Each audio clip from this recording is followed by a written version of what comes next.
Okay, the next form is the consent to act form. This form, signed by the buyer and the seller, give you, the licensee, permission to represent both parties.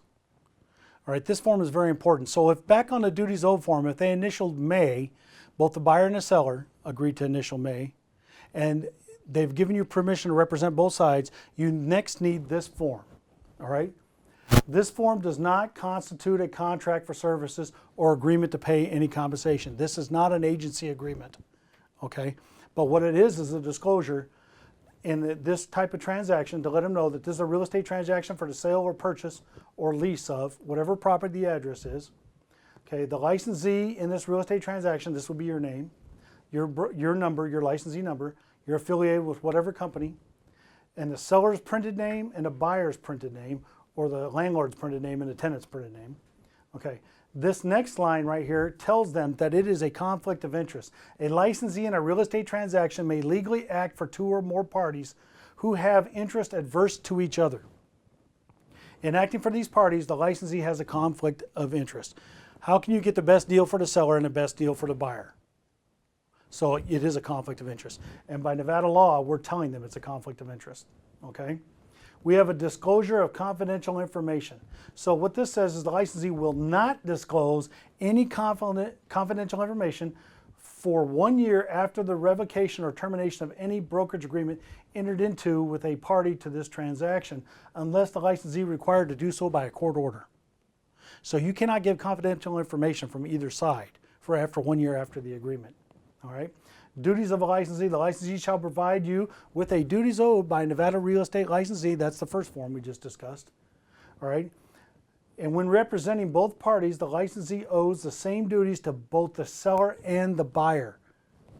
All right. This is where it gets tough. The licensee shall disclose to both the seller and the buyer all known defects of the property, any matter that might be disclosed by law, and any information the licensee believes may be material or might affect the seller/landlord or buyer/tenant's decision with respect to this transaction. No requirement to consent. You are not required to consent to this licensee acting on your behalf. In other words, the buyer or the seller, neither one of them have to consent to this form. There are other ways that can be handled. One of the other ways that can be handled is your broker can assign another agent to represent the buyer or the seller while you represent either buyer or the seller, okay? All right, again, they need to sign, date, and time. Extremely important. Sign, date, and time. And that's the consent to act form. This is not used, obviously, in every transaction. It's only used when one licensee is representing the buyer and the seller. Does that make sense? Okay. So on the consent to act, the purpose of the consent to act form, again, is for the licensee to obtain written consent to act for more than one party in a transaction, okay? The licensee must provide this form to all parties in a transaction if he or she seeks to act for more than one party.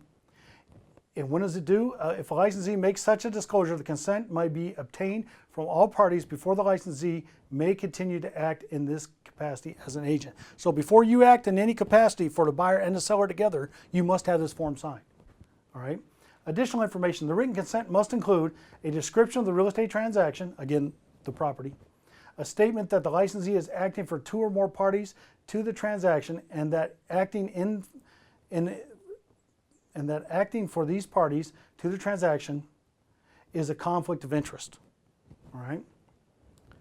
A statement that the licensee will not disclose confidential information for 1 year after the revocation of the termination of the brokerage agreement, and a statement that the party is not required to consent, and a statement that the party is giving his consent without coercion and understands the terms are being given. So in order to meet all those requirements, the division developed a form, the consent to act form for that.